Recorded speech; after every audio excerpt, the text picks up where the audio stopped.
السلام عليكم ورحمة الله وبركاته. عاملين ايه يا حبايبي؟ شايفين الفطير وجماله؟ فطير بطعم تحفة وريحته جميلة جدا. بصي بقى حكاية وهتبقي استاذة فيه ان شاء الله. تعالى اقولك انا عملت ايه. معايا هنا هستخدم كيلو من الدقيق، معاهم معلقة من السكر، نص معلقة من الملح، هخلطهم كويس او مع بعض المواد الجافة عشان السكر والملح يختلطوا مع الدقيق. هبدأ ان انا انزل بمجين من المية. انا عارفة انا بعاير ازاي المية بتاعتي. لو انتي اول مرة تعمليه انزلي بشوية بشوية واعجني عشان تظبط معاكي وما تبقاش العجينة بتاعتك سايبة. هعجنهم بقى بالشكل ده كويس قوي جدا لحد ما العجينة تلم معايا. من الخطوة لنجاح الفطير ان انت تعجنيها كويس. الفطير بيحب العجن الكتير، تعجني تخدميه كويس يطلع معاكي فطير بسم الله ما شاء الله. انا كنت عجنته بقى ولم معايا بالشكل دوت. وخطوة مهمة برضو ان انا اسيب الفطيرة بتاعتي العجينة بتاعتي ترتاح. هسيبها ترتاح ساعة، نص ساعة، كل ما تسيبها ترتاح كل ما تاخدي نتيجة افضل. انا سبت العجينة ارتاحت بقى معايا بالشكل اللي انتوا شايفينه دوت. هبدأ ان انا اعملها كور صغيرة، يعني كلها بحجم واحد. يعني انا كده عملت الكورة ديت. هبدأ ان انا اعمل بقية العجينة بتاعتي بنفس الكور، كورة صغيرة. هخلص بقى بقية الكمية بالشكل اللي انتوا شايفينه دوت. انا خلصتها ورصيتها كده وهسيبها ان هي ترتاح 5 دقايق عقبال ما اجهز الصواني، السمنة بتاعتي، الحاجات اللي هي انا هعمل بيها اشتغل بيها في فرد العجينة. هجيب معلقتين من السمنة هدهن بيهم الصينية اللي انا هفرد عليها. وابدأ بصوا العجينة مرتاحة خالص. لو العجينة مش مرتاحة مش هتفرد معاكي. كل ما العجينة ترتاح كل ما تلاقيها بتفرد معاكي ومورقة كده وجميلة. هو العجين من نجاح وفرده. لو العجينة اتقطعت برضو معاكي وانتي بتفردي عادي مفيش مشكلة، كل ده يتدرى جوه في قلب العجين. انا دهنت بقى الصينيه كده سمنه وخدت من الصينيه وخدت السمنه من على الصينيه اللي انا دهناها على الفطير. وهبدا ان انا افرد وتشدي بقى كده الفطيره. يعني تشدي كده العجينه هتلاقيها بتنط معاكي ملبن، مش هتاخد وقت معاكي خالص وهتعملي كميات كبيره في اقل وقت. انا كده بقى هفرد العجينه، فردت العجينه بتاعتي.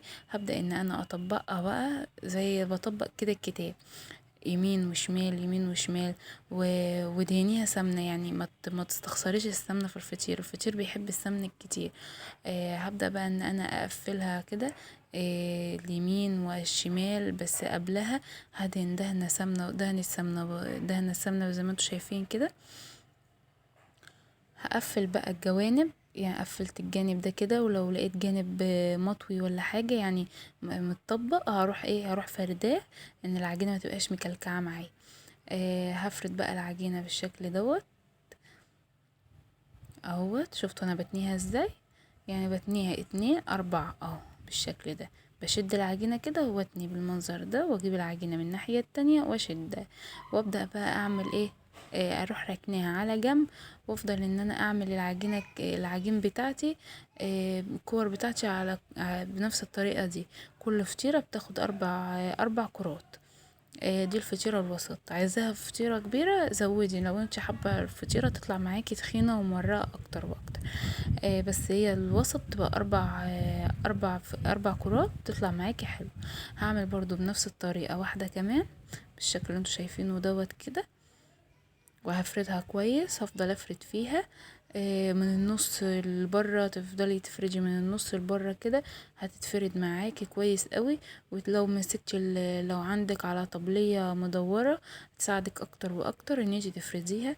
هبدأ بقى اجيب السمنة وارش كده بالشكل اللي انتوا شايفينه دوت. بصوا الفطيرة عاملة العجينة عاملة معايا ازاي. هبدأ بقى ان انا اجيب الكورة اللي انا عملتها لميتها. هبدأ احطها في نص الفطيرة التانية، الرق التاني اللي انا عملته. وهبدأ ان انا برضو الم بنفس الطريقة اللي لميت بيها اول مرة بالشكل اللي انتوا شايفينه ده. وافرد لو في حتة كلكعت ولا اي حاجة افردها كويس جدا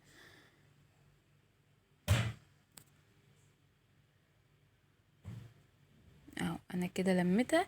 هعمل بقى 4 طبقات بنفس الشكل دوت كده بنفس الشكل. هعمل بقى بقية الكمية بتاعتي بنفس الخطوات دي، واحطها والمها بقى كل طبقة اربع كرات.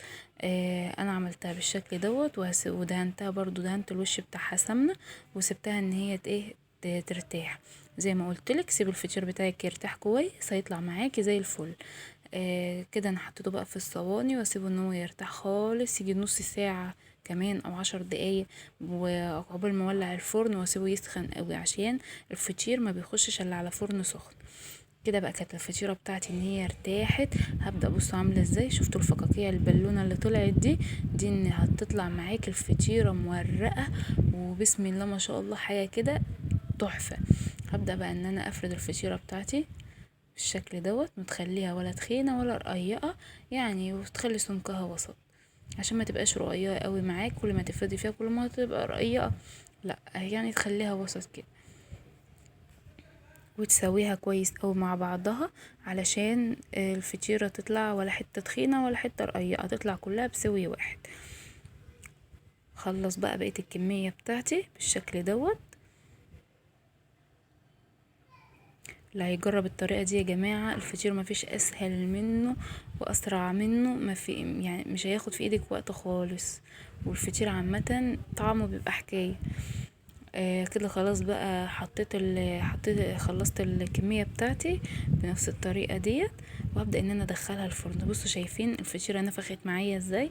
الفطيرة لو مكتومة اعرفي ان الفطير بتاعك ناقصه سمنة، لكن بصوا الفطير قابب ازاي. اول ما الفطير يقب معاك اعرفي ان هتاخدي فطيرة مورقة من جوه والسمنة بتاعتها مظبوطة، وشكله بعد ما طلع من الفرن تحفة والله يا جماعة، وريحته قلب الدنيا.